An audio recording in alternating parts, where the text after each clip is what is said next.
മേളകളെക്കുറിച്ച് നമുക്കറിയാം. ഇപ്പോൾ ഒരു ആത്മീയ മേള ഇവിടെ നടന്നു, കുംഭമേള. ലോകത്തെമ്പാടുമായി ലക്ഷക്കണക്കിന് പേരാണ് അവിടെ വന്നത്. വലിയ വാർത്താ പ്രാധാന്യം നേടിയതാണ്. പക്ഷെ അത് മാത്രമല്ല, നൂറുകണക്കിന് മേളകൾ ഇന്ത്യ ഉണ്ട്.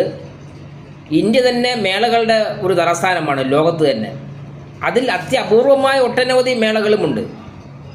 അങ്ങനെയുള്ള ഒരു മേളയാണ് ബലൂൺ മേള. അത് വിജയവാഡയിലാണ് നടക്കുന്നത് എല്ലാ വർഷവും നവംബറിൽ. ലോകത്തെമ്പാട് നിന്നും ബലൂൺ അവിടെ വരികയും അത് ആകാശത്തേക്ക് ഇങ്ങനെ പറത്തുകയും ചെയ്യും. അവിടുത്തെ അരക്ക് എന്ന് പറഞ്ഞ ഒരു താഴ്വരയിലാണ് ഈ ബലൂൺ മേള നടക്കുന്നത്. ഇത് കാണാൻ തന്നെ ഒട്ടനവധി പേര് അവിടെ വരും, ലക്ഷക്കണക്കിന് പേര് വരും ലോകത്തെമ്പാട് നിന്നും. മറ്റൊന്നാണ് ഗുജറാത്തിലെ പട്ടം പറത്തൽ മേള. അത് ഈ മകരസംക്രാന്തി സമയത്താണ് ആ മേള നടക്കുന്നത്. അത് കാണാനും ലോകത്തെമ്പാട് നിന്നും വരിക മാത്രമല്ല, ഈ പട്ടവും വരും ലോകത്ത് നിന്ന് പലയിടങ്ങളിൽ നിന്നും. വിപുലമായ രീതിയിലുള്ള ഒന്നാണ് ഈ പട്ടം പറത്തൽ മേള. അത് മലയാളികളെ സംബന്ധിച്ച് നമുക്ക് അത്ര അറിവില്ലാത്ത കാര്യമാണ്. പക്ഷേ ഇങ്ങനെയുള്ള ഒട്ടനവധി മേളകൾ കൊണ്ട് സമ്പന്നമാണ് നമ്മുടെ നാട്.